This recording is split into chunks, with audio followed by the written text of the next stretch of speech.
नमस्कार, मैं हूं अमित पालित। चीन और पाकिस्तान बॉर्डर पर टेंशन के बीच आज दिल्ली के पास आसमान में ऐसा नजारा दिख रहा है जो देश के दुश्मनों के दांत खट्टे कर देगा। स्थापना दिवस के मौके पर इंडियन एयरफोर्स गाजियाबाद के हिंडन एयरबेस पर अपना शौर्य, साहस और पराक्रम दिखा रही है। राफेल से लेकर सुखोई तक, मिराज से लेकर तेजस तक फाइटर प्लेन अपना दमखम दिखा रहे हैं। इस वक्त आप स्क्रीन पर Mi-35 अटैक हेलीकॉप्टर्स देख रहे थे। Other members of the formation, Group Captain Ashok, Group Captain Indomeet Singh in combat that has taken off to come and display a little later. कोई भी क्षेत्र ले लीजिए, कहीं भी तैनात कर दीजिए, कहीं भी भेज दीजिए, ये वायु सैनिक हमेशा सर्वश्रेष्ठ ही सिद्ध होते हैं। एयर ऑपरेशन की कमान उस समय एयर चीफ मार्शल पीसी लाल ने ही संभाली थी। इसीलिए भारतीय वायुसेना का ये एक तैयारी है कि वो अपने इन वीरों को श्रद्धांजलि दे सकें। अब ये सूर्य किरण 52 स्क्वाड्रन यानी सूर्य किरण एरोबैटिक टीम है जो कि अलग अलग मैनोवर्स करती आई है और ये 3-3 की फॉर्मेशन में फ्लाई कर रहे हैं। ये कुल मिला के 9 है और देश विदेश में अलग अलग जगहों पर ये अपने एक्रोबैट दिखाते आए हैं। ये बताना ज़रूरी है कि इस समय सूर्य किरण टीम और HJT का जो इस्तेमाल कर रहे हैं फाइटर एयरक्राफ्ट का, वो पूरी तरीके से मेक इन इंडिया के तहत भारत में ही उसे बनाया गया, तैयार किया गया है और यही है भारतीय वायुसेना की ऑपरेशनल कैपेबिलिटी।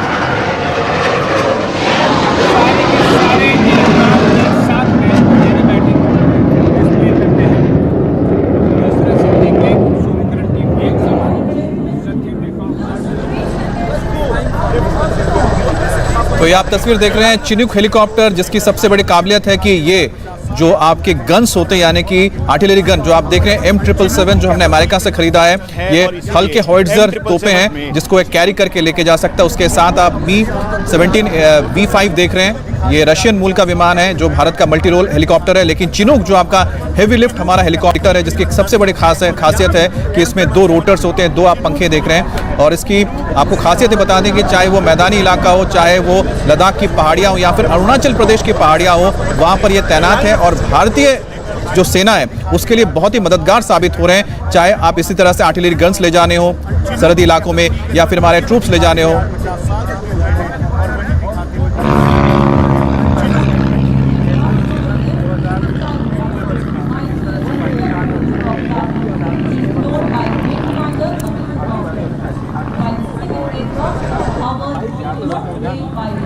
तो आप 2 तस्वीरें देख रहे हैं। एक तरफ आप देख रहे हैं जहां पर आपको मौत एयरक्राफ्ट नजर आ रहा होगा। ये आपको बता दें कि जो वक्त था जिस वक्त रोटर्स विमान चलते थे उस दौरान की ये प्लेन है। और ये मौत आप देख रहे हैं जो पीले रंग का जो विमान आपको दिख रहा है, और ये वर्ल्ड वॉर 1 में इस्तेमाल हुआ था, यानी कि पहले वर्ल्ड वॉर में। उसके बाद जो दूसरा आप विमान देख रहे हैं ये भी रोटर यानी पंखे वाला विमान है और इसका इस्तेमाल सेकेंड वर्ल्ड वॉर में हुआ था।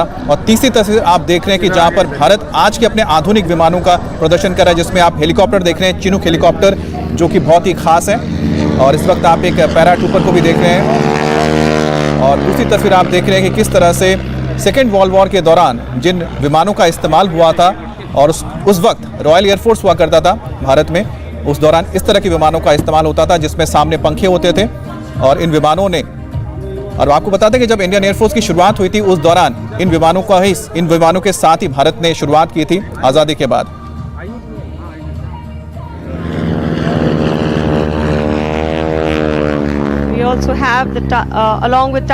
तो 2 विमान आप देख रहे हैं, इसमें एक जो है बहुत ही खास है क्योंकि वो पहला विमान था जो भारतीय इंडियन एयरफोर्स में या कहें कि रॉयल एयरफोर्स जब हुआ करता था तब शामिल हुआ था। ये मॉथ है, इसको मॉथ बोलते हैं और इसका इस्तेमाल फर्स्ट वर्ल्ड वॉर में होता था। इसके पीछे जो बैठता था साथी, यानी कि पहले जो पायलट बैठता था पीछे दूसरा बैठता था, उसके हाथ में मशीन गन हुआ करती थी और मशीन गन का इस्तेमाल करते थे अपने दूसरे जो दुश्मन होते थे उस पर हमले के लिए।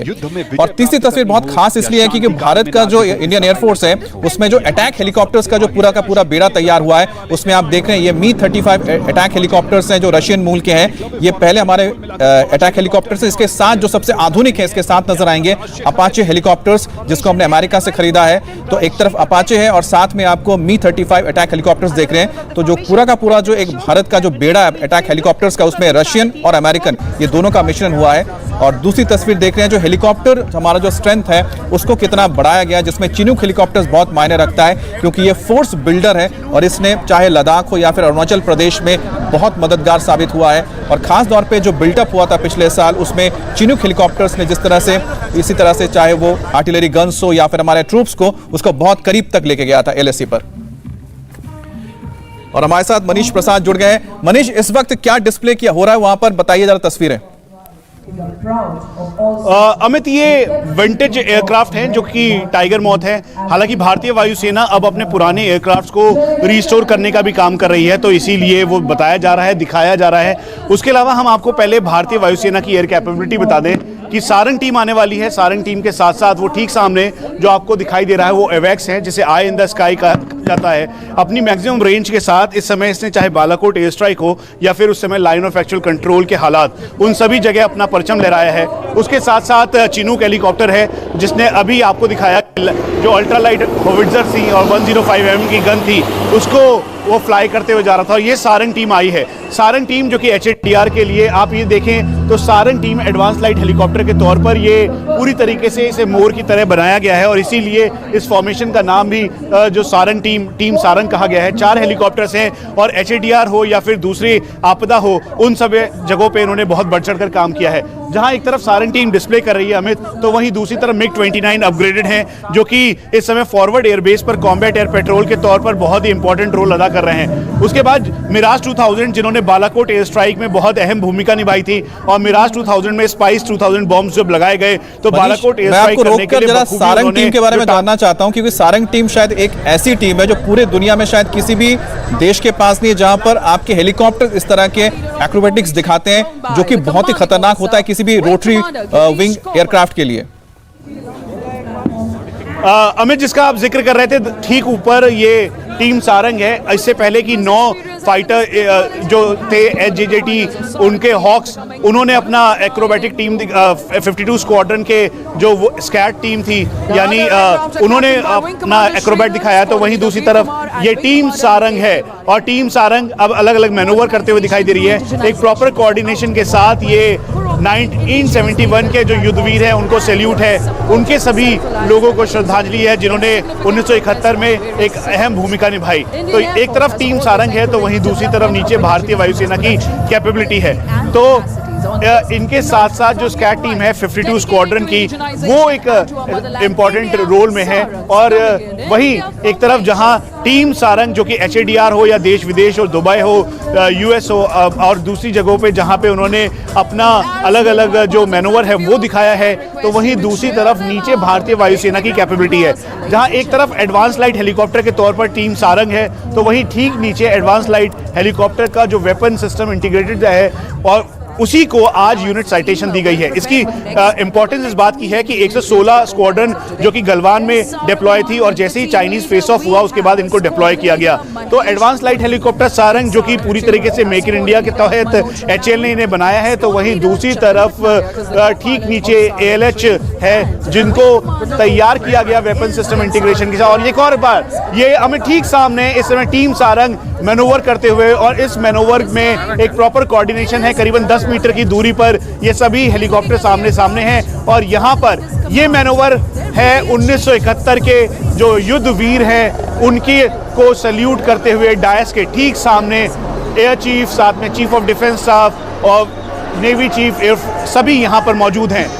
तो अमित, जिसका हम जिक्र कर रहे थे इसी ALH जो कि पूरी तरीके से मेक इन इंडिया के तहत तैयार किया गया है और हाल ही में इसे और इंडक्ट किया जा रहा है भारतीय वायुसेना में, भारतीय सेना में भी और उसके अलावा भारतीय नौसेना में भी, ताकि जो पुराने हेलीकॉप्टर्स हैं उनको पूरी तरीके से चेंज किया जाए, उनको फेज आउट किया जाए। जहां अब ये आप ये मैनूवर देखेंगे तो ये ठीक डायस के सामने भारतीय वायुसेना के जो सारंग हेलीकॉप्टर है वो सैल्यूटिंग डायस के सामने हैं और सैल्यूट करते हुए इस फॉर्मेशन में ठीक सामने नजर आ रहे हैं। अमित, ये दरअसल बताना इसलिए भी जरूरी है कि भारतीय वायुसेना की ये टीम देश विदेश में तो उन्होंने मैनूवर्स और साथ में अलग अलग जो अपना डिप्लॉयमेंट पोजीशन जरूर किया है, उसके अलावा HADR के तौर पर भी एक इम्पॉर्टेंट रोल अदा किया है। और यही वजह है कि HADR के रोल में चाहे केरला का फ्लड हो, उत्तराखंड में त्रासदी हो, या उसके अलावा जो नॉर्थ ईस्ट के इलाके जब वहाँ पे आपदा आई तो एक इम्पॉर्टेंट रोल अदा किया। अब एक बार फिर से मैं आपको दिखा दूं कि उसी ALH की बात हम जब कर रहे थे, जो वेपन सिस्टम इंटीग्रेटेड है और ये 116 स्क्वाड्रन का है, जिसे गलवान में पोजीशन किया गया। ये अटैक हेप्टर के रोल में था और फिर उसके बाद इसने पोजीशन किया। उसके साथ है तेजस 83 की संख्या में और भारतीय वायुसेना में शामिल होंगे। अभी 2 स्क्वाड्रन तेजस की है। और इससे पहले कि मैं आपको तेजस के बारे में बताऊं, एक बार फिर से भारतीय वायुसेना के ये सारंग टीम एक और बार क्लोज कोऑर्डिनेशन के साथ मैनोवर करते हुए दिखाई दे रही है हमें। ये कोऑर्डिनेशन है और ये सैल्यूट है 1971, यानी देश जो 50 साल मना रहा है उनके लिए, और साथ में 75 साल आज़ादी के जो आज़ादी का अमृत महोत्सव मनाया जा रहा है, उसको ये सैल्यूट करते हुए ये इस समय टीम सारंग है। अमित, जिसका जिक्र मैं तेजस का कर रहा था, तो ठीक नीचे तेजस को पोजीशन किया गया है। अब से कुछ देर बाद तेजस का वो मैनोवर भी दिखाया जाएगा। मल्टीपल रोल जो उनका जो मल्टीपल रोल है वो करते हुए दिखाई देंगे। हम आपको ये भी बता दें कि कुल मिला के इस समय तेजस की 2 स्क्वाड्रन है, जिसे फ्लाइंग बुलेट और फ्लाइंग डैगर कहा जाता है, और सुलूर में इनको पोस्ट किया गया है ताकि लाइन ऑफ एक्चुअल कंट्रोल की तरफ अगर चाइनीज PLA की तरफ से कहीं से भी कोई मिसएडवेंचर करने की कोशिश की जाए तो उसे रोका जा सके। तो इसीलिए ये सामने ये भारतीय वायुसेना की वो मेक इन इंडिया वाली शक्ति है जिसे HAL ने तैयार किया। आने वाले समय में करीबन 83 के लगभग और इसको ऐड किया जाएगा। और सबसे ज़्यादा इंपॉर्टेंट ये है कि भारतीय वायुसेना के चीफ ने कहा था कुल मिला के 42 स्क्वाड्रन की जरूरत है, लेकिन हालात को देखते हुए अगले 10 सालों में करीबन भारतीय वायुसेना में जो पुराने फाइटर एयरक्राफ्ट हैं वो फेज आउट होते हुए करीबन 35 उस समय भी रहेंगे। उसके साथ सबसे इंपॉर्टेंट आप देखिए वो नेट है कि जब भी 1971 के युद्ध की बात की जाती है तो नेट का जिक्र जरूर आता है। और ये नेट फाइटर एयरक्राफ्ट जिसने पाकिस्तानी सैबर्स को मार गिराया और ध्वस्त किया जब श्रीनगर एयरबेस पर अटैक किया गया। इससे पहले कि मैं आपको नेट के बारे में बताऊं, एक बार फिर से ऊपर टीम सारंग के पास ले चलता हूं, जहां पे वो एक बार फिर से 2-2 की फॉर्मेशन पे ये डायमंड फॉर्मेशन दिखाते हुए यहाँ पे टीम सारंग ये मैनोवर क्लोज एरिया से मैनोवर करते हुए, और यही टीम सारंग की खासियत है, क्योंकि जब टीम सारंग मैनोवर करती है या फिर ड्रिल करती है तो हर कोई उसे बहुत ही बखूबी देखता है। अब एक बार फिर से इससे पहले कि टीम सारंग के बारे में और मैं आपको बताऊं, मैं एक बार फिर से आपको नेट के बारे में बताता हूं। ये खास तौर पे नेट जिसको अपग्रेड करके जो 1971 का युद्ध था उसमें एक बेहद अहम भूमिका निभाई और किलर ब्रदर्स ने इसे फ्लाई किया। जब पाकिस्तान के सैबर्स ने श्रीनगर एयरबेस पर अटैक किया तो उसके बाद इसी जो नेट फाइटर एयरक्राफ्ट थे उन्होंने चुनौती का सामना किया और फिर सैबर्स को खदेड़ा। उसमें अहम भूमिका निभाई थी फ्लाइट लेफ्टिनेंट निर्मलजीत सिखों को ने, और इसीलिए आज सिखों फॉर्मेशन के तौर पर उनको श्रद्धांजलि दी जा रही है। और एक बार फिर से जहां नेट के बारे में जिक्र किया जा रहा है तो वही टीम सारंग एक बार फिर से अपने जो कलर्स के साथ, अपने रंग रूप के साथ, अपने इस एडवांस लाइट हेलीकॉप्टर के साथ मैनोवर के लिए तैयार हो गई है। और ठीक सामने अगर देखें तो यहाँ पर ठीक सामने ये दोनों क्रॉसओवर करेंगे, और ये एक ऐसा टाइम है जब बहुत ही इसमें सूझबूझ की जरूरत होती है। और ये इसी क्रॉसओवर की बात हम कर रहे थे कि ये क्रॉसओवर करते हुए टीम सारंग इस समय ठीक डायस के सामने है, और यही भारतीय वायुसेना की दमखम दिखाता है कि एयर डोमिनेंस हो, एयर ऑपरेशंस हो, एयर कैपेबिलिटी हो या फिर मैनोवर कैपेबिलिटी, वहां पे पूरी तरह से सक्षम है। एक बार फिर से जब टीम सारंग की बात कर रहे हैं तो नीचे मैं आपको लेके चलूंगा नेट के पास। नेट फाइटर एयरक्राफ्ट जिसने 1971 के युद्ध में बहुत ही इंपॉर्टेंट रोल अदा किया था, और किलर ब्रदर्स हमेशा जिक्र किया जाएगा कि 3 किलर ब्रदर जिन्होंने सैबर्स को पीछे खदेड़ा, और उसके बाद फ्लाइट लेफ्टिनेंट निर्मलजीत सिखों जो कि PVC थे, एकमात्र भारतीय वायुसेना के परमवीर चक्र विजेता, उनको सम्मानित किया गया। क्योंकि जैसे ही श्रीनगर एयरबेस पर पाकिस्तानी एयरफोर्स के 6 सैबर्स आए तो उसके बाद इसी नेट के जरिए फ्लाइट लेफ्टिनेंट जुम्मन और साथ में फ्लाइंग लेफ्टिनेंट निर्मलजीत सिखों ने इसको टेक ऑफ किया और फिर उसके बाद पूरी तरीके से सैबर्स को ध्वस्त किया। तो इसीलिए ये सैबर, ये नेट है जो कि 1971 के युद्ध का एक चिन्ह है, और ये भारतीय वायुसेना के लिए बहुत इंपॉर्टेंट है। और आज एयरफोर्स डे है और इंडियन एयर बेस पर इस वक्त हमारे जो वायुवीर है अपना शौर्य दिखा रहे हैं। एक बार फिर से आपको लिए चलते हैं सीधा इंडियन एयरबेस, जहां पर इस वक्त आप एक फॉर्मेशन देख रहे हैं जिसमें इसको लीड कर रहा है ग्लोब मास्टर, और उसके पीछे हमारे फाइटर्स।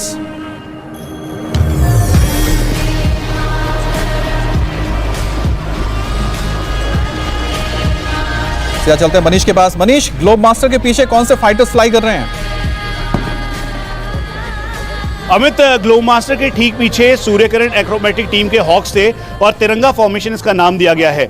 जिस तिरंगे की हम बात कर रहे हैं, दरअसल मैं अपने कैमरा पर्सन अनिल मिश्रा से कहूंगा कि सामने दिखाए कि आत्मनिर्भर भारत और साथ में सक्षम भारत को दर्शाता हुआ एक तिरंगा यहाँ पर भी है। और इसी तिरंगे को दिखाते हुए दर्शाते हुए जहाँ जमीन पर ये तिरंगा है, वहीं आकाश में इसकी अद्भुतता दिखाते हुए एक तिरंगा किया गया जिसमें C-17 ग्लोब मास्टर है। वहीं दूसरी तरफ ये सूर्यकिरण एक्रोबैटिक टीम है, टू स्क्वाड्रन, और ये जो रेनबो इन द स्काई है उसी नाम से जानी जाती है। और ये इस समय एक्रोबैटिक टीम जो कि देश विदेश में अलग अलग जगहों पर एक्रोबैट करते आई है, HJT 130 इसमें इस्तेमाल किया जा रहा है, जो कि पूरी तरीके से मेक इन इंडिया के तहत तैयार किया है HAL ने, उसको ये फ्लाई कर रहे हैं और ये डिफरेंट मैनोवर कर रहे हैं। इससे पहले जब हम थे तो अपने दर्शकों को ये भी बताया कि एक बहुत इंपॉर्टेंट फॉर्मेशन जिसे विनाश कहा गया, दरअसल वो लोंगेवाला के जो वीर हैं उन सबको श्रद्धांजलि देता है, सैल्यूट करता है। जहां एक तरफ भारतीय वायुसेना जहां पे एयर डोमिनेंस कर रही थी, तो वो समय जो करीबन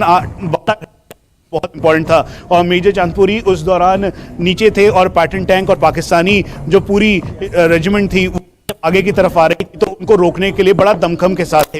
तो वही 1971 के युद्ध में सुबह अर्ली मॉर्निंग 5:30 जो पहले फाइटर्स फ्लाई किए, उन्होंने लोंगेवाला में जो पैटर्न टैंक थे उनकी कब्रगाह को तब्दील कर दिया। तो वो दिखाते हुए दर्शाते हुए एल शेप्ड यानी लोंगेवाला के लिए ये फॉर्मेशन दी गई। हम आपको ये भी बताएं तो आप ये तस्वीरें देख रहे हैं जो इंडियन वेयर बेस से आ रही हैं। इस वक्त आप सूर्यकिरण के एक्रोबैट टीम जो है भारतीय वायुसेना की, उसके डिस्प्ले को देख रहे हैं और बहुत ही शानदार इनका ये डिस्प्ले होता है। और आपको बता दें कि आप सोचिए कि बहुत ही करीब होते हैं और थोड़ा सा भी जो मिस्टेक हो जाए तो इसमें बहुत बड़ा एक्सीडेंट हो सकता है। तो इसलिए बहुत ही इनको अभ्यास करना पड़ता है, ट्रेनिंग बहुत जबरदस्त होती है और यही वजह है कि आप बेहद ही खतरनाक लेकिन बहुत ही खूबसूरत ये आप फॉर्मेशंस देख पाते हैं। Manish, over to you. Amit, जहां एक तरफ ये हॉक्स आपको दिखाई दे रहे हैं, तो नीचे भारतीय वायुसेना की कैपेबिलिटी बताना भी जरूरी है। MiG-21 बाइसन, आपको ध्यान होगा जब बालाकोट एयर स्ट्राइक हुई तो उसके बाद MiG-21 बाइसन में ही विंग कमांडर अभिनंदन थे जिन्होंने F-16 को खदेड़ा और पाकिस्तान आज तक इस बात को लेकर एम्बैरेस्ड है कि वो दूसरा परिंदा कहाँ है। तो ये MiG-21 बाइसन जो कि आने वाले टाइम पे फेज आउट होगा, तो इसके लिए LCA तेजस को लिया जा रहा है। उसके अलावा बाकी और फाइटर एयरक्राफ्ट भी आएंगे। अपाचे अटैक हेलीकॉप्टर जिसको यहाँ पर 25 मार्च 2019 को इसे भारतीय वायुसेना के अटैक हेलीकॉप्टर में शामिल किया गया।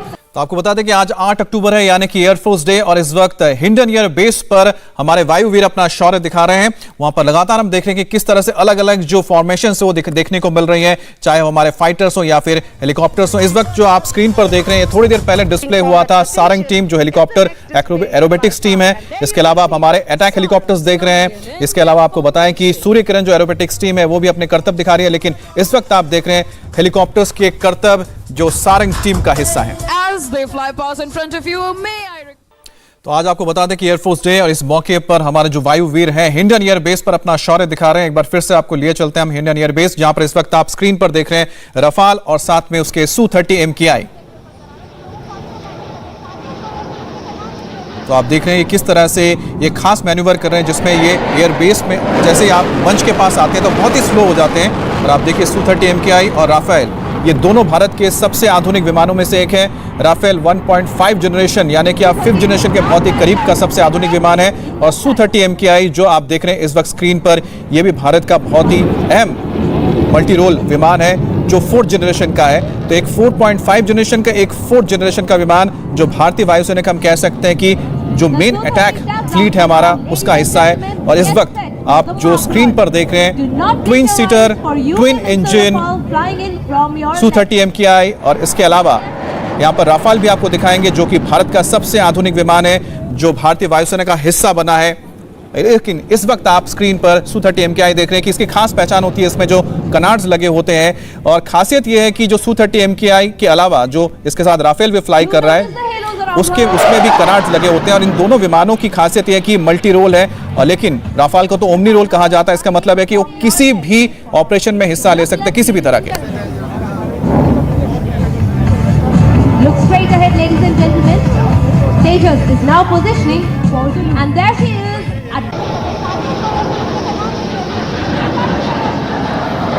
मनीष हमारे साथ जुड़े हुए हैं। मनीष, बेहतरीन हम देख रहे हैं मैन्यूवर्स हमारे फाइटर्स के, कौन कौन से इस वक्त आप देख पा रहे हैं आसमान में?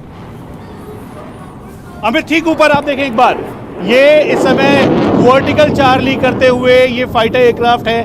और ये दरअसल एक तरफ जहां Su-30 और रफाल ने अपना मैनोवर दिखाया तो वहीं दूसरी तरफ लाइट कॉम्बैट एयरक्राफ्ट तेजस का भी मैनोवर है। और ये मल्टीपल रोल करते हुए यहाँ पे ठीक सामने अपने पूरी कैपेबिलिटी के साथ 4.5 जनरेशन ओमनी रोल जो फाइटर एयरक्राफ्ट हैं वो भारतीय वायुसेना के दमखम को दिखाते हैं और बताते हैं। और यही वजह है कि इस समय इस एयर शो के माध्यम से ये सीधा सिंबॉलिक मैसेज है चीन और पाकिस्तान को, खासतौर पे उन को बताते हुए कि एयर कैपेबिलिटी के तौर पर भारतीय वायुसेना अपने 30 से 32 स्क्वाड्रन के साथ पूरी तरह से सक्षम है। और इसीलिए ठीक सामने एक बार फिर से ये मल्टीपल रोल करते हुए 360 डिग्री टर्न करते हुए अपनी जो स्पीड है उसे डाउन करते हुए, यानी 1.8 मैक की स्पीड से सीधा नीचे आकर 200 किलोमीटर प्रति घंटे की रफ्तार से स्लो डाउन करते हुए, जो कि एक अहम रोल है डॉग फाइट के अंदर, वो दिखाते हुए बताते हुए ये भारतीय वायुसेना की एयर सुपीरियॉरिटी है। और इसीलिए जहां एक तरफ जहां एयर डोमिनेंस दिखाते हुए फाइटर एयरक्राफ्ट मल्टीपल रोल और मल्टीपल मैनोवर कर रहे हैं, तो एक बार फिर से आप देखें तो यहाँ पर ठीक सामने फाइटर एयरक्राफ्ट सीधा जो मेन एरिया मेन डायस है वहां की तरफ आ रहा है। और ये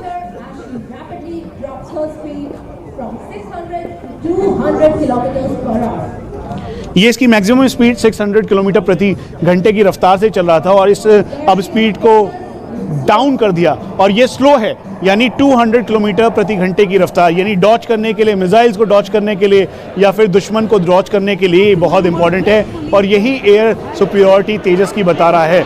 और यहाँ पर मल्टीपल मैनोवर्स, मल्टीपल रोल, ये भारतीय वायुसेना का दमखम भी बताता है। और इसीलिए 83 की संख्या में और इसे भारतीय वायुसेना में शामिल किया जा रहा है। और हाल के दिनों में ये तय किया गया है कि आने वाले टाइम पर इसको और मेक इन इंडिया के तहत इसको भारतीय वायुसेना की एयर सुपीरियॉरिटी और एयर कैपेबिलिटी के लिए इंडक्ट किया जाएगा। सुलूर में जो 2 स्क्वाड्रन तैयार की गई, फ्लाइंग डैगर्स और फ्लाइंग बुलेट, दरअसल इनका मेन मोटो ही ये था कि ये जो नॉर्थ ईस्ट की तरफ से यानी चाइना की तरफ से आने वाले जो चुनौतियां हैं उसको पार कर सके। तो एक बार फिर से ये ठीक पीछे ये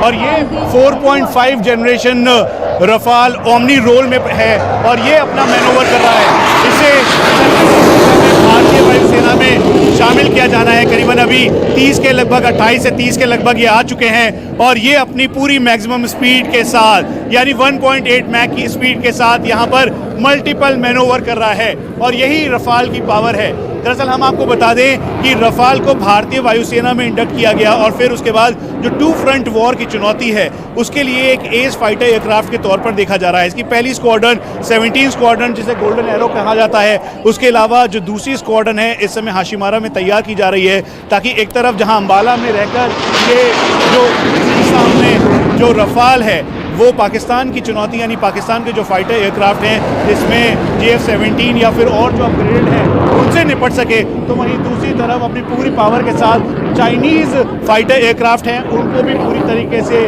बैकफुट पर रख सके। कुल मिला के 9 मिनट का स्क्रैम्बल टाइम है, यानी अपनी एयरबेस से सीधा एयर डोमिनेंस और एयर सुपीरियॉरिटी के लिए महज 9 मिनट का ये टाइम है। और इसीलिए रफाल ओमनी रोल पे है। और ये ठीक सामने आप एक बार फिर से देखें, रफाल अपने 360 डिग्री टर्न रोल करता हुआ, जो कि डॉग फाइट के लिए, कॉम्बैट एयर पेट्रोल के लिए, एस्कॉर्ट या फ्री रन के लिए बहुत इंपॉर्टेंट है और यही कैपेबिलिटी दिखा रहा है। और ये फ्लेयर दिखाता हुआ रफाल जो कि इस समय वर्टिकल चाल नहीं कर रहा है, यानी आसमान को बेचते हुए सीधा ऊपर की तरफ जा रहा है। अगर कोई मिसाइल दुश्मन की लॉक करती है तो उसको डॉच करने की क्षमता के साथ ये 4.5 जनरेशन का ओमनी रोल रफाल जो कि air to ground attack missiles और साथ में पूरी तरीके से न्यूक्लियर कैपेबल है और यही इसकी सक्षमता को बढ़ाता है। जहां एक तरफ आकाश में वर्टिकल चार्ली करता हुआ रफाल है तो ठीक सामने आप देखें तो ये रफाल फाइटर एयरक्राफ्ट जिसका टेल नंबर BS-008 है, तत्कालीन air chief marshal BS Dhanoa के नाम पर यह है। और ये सामने एक बार फिर से Su-30 fighter aircraft Su-30 MKI जो कि भारतीय वायुसेना का एक एस फाइटर एयरक्राफ्ट है।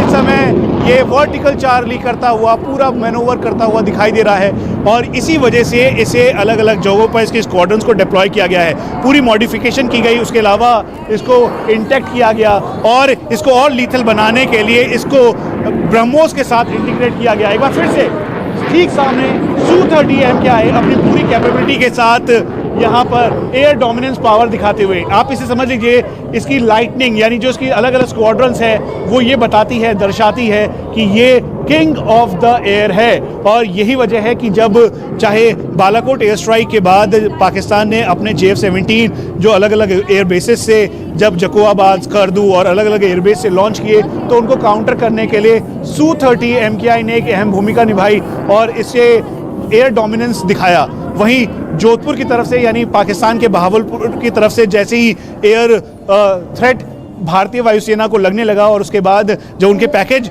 भारतीय वायुसेना जब पूरी तरीके से अलर्ट थी और तो पाकिस्तानी एयरफोर्स ने अपने पैकेज फॉर्म किए और फिर उसके बाद फ्लाई करवाया, तो उसकी चुनौती का भी सामना करने के लिए Su-30 MiG-29 एक इंपॉर्टेंट रोल में थे, उसके अलावा मिराज 2000 और जैगुआर्स। और वही आज भारतीय वायुसेना की एयर कैपेबिलिटी हिंडन एयरबेस से दिखाई दे रही है और ये सीधा सैल्यूट है 1971 के युद्धवीरों को, एयर वॉरियर्स को। उस समय इसकी कमान एयर चीफ मार्शल PC लाल ने संभाली थी और आज इसीलिए प्रताप फॉर्मेशन के तौर पर उनको भी श्रद्धांजलि दी जा रही है। एक बार फिर से ये वर्टिकल चार्ली करता हुआ ये Su-30 MKI है और ये फ्लेयर्स के साथ सैल्यूटिंग डायस के ठीक सामने ये एयर डोमिनेंस, एयर कैपेबिलिटी बताता हुआ, दिखाता हुआ और ये समझाता हुआ कि भारतीय वायुसेना पूरी तरह से सक्षम है टू फ्रंट वॉर के लिए, ये उसको दिखाता है, बताता है। दरअसल यही वजह है कि इस समय कॉम्बैट एयर पेट्रोल के तौर पर Su-30 के ऊपर काफ़ी ज़्यादा भरोसा जताया जाता है। उसके अलावा मिराज 2000 जो कि बालाकोट में जब अटैक हुआ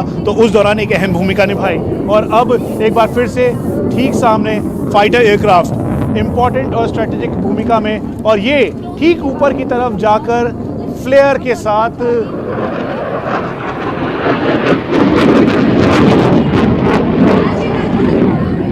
और ये रफाल फ्लेयर छोड़ता हुआ। इंडिया टीवी हर वक्त हर जगह डाउनलोड करने के लिए सर्च करें India TV news Google play store या ऐप स्टोर पर।